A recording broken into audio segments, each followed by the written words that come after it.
নমস্কার, আপনারা দেখছেন এসকে নিউজ ভিউজ। এই মুহূর্তের সবচেয়ে বড় খবর, দীর্ঘ ৮ ঘন্টা জিজ্ঞাসাবাদের পর অবশেষে ছাড়া পেলেন তৃণমূলের সর্বভারতীয় সাধারণ সম্পাদক অভিষেক বন্দ্যোপাধ্যায়।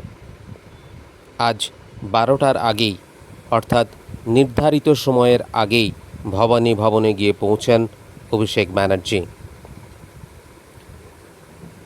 শুরু হয় জিজ্ঞাসাবাদ। বেশ কিছুক্ষণ পর ভবানী ভবনে পৌঁছান তৃণমূলের মুখপাত্র কুণাল ঘোষ। তাকে সামনে বসিয়ে অভিষেক ব্যানার্জি এবং কুণাল ঘোষকে সামনে বসিয়ে চলে জিজ্ঞাসাবাদ। কুণাল ঘোষ প্রায় ৪ ঘন্টা পরে বেরিয়ে এলেও তারপরেও চলতে থাকে জিজ্ঞাসাবাদ। এরপর দীর্ঘ ৮ ঘন্টা জিজ্ঞাসাবাদের পর ছাড়া হয় অভিষেক বন্দ্যোপাধ্যায়কে। ভবানী ভবন থেকে বেরিয়ে সরাসরি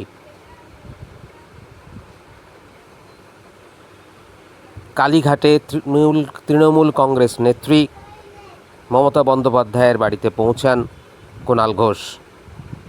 তার বেশ কিছুক্ষণ পর কালীঘাটে তৃণমূল নেত্রীর বাড়িতে পৌঁছান অভিষেক ব্যানার্জিও, ছিলেন মদন মিত্র।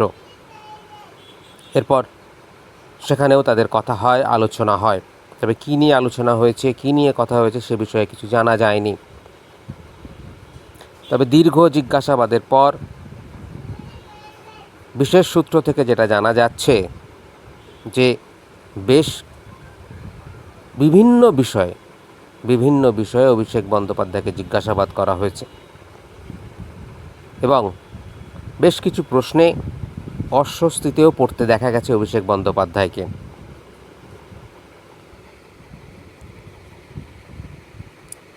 আপনারা দেখছেন এসকে নিউজ ভিউজ। আরও বিস্তারিত খবর আপনাদের সামনে তুলে নিয়ে আসব। তবে তার আগে আপনাদেরকে রিকোয়েস্ট করব, আপনারা চ্যানেলটিকে বেশি বেশি করে সাবস্ক্রাইব করুন, শেয়ার করুন, যাতে আমরা আরও বেশি মনোবল পাই। ধন্যবাদ। শুভরাত্রি।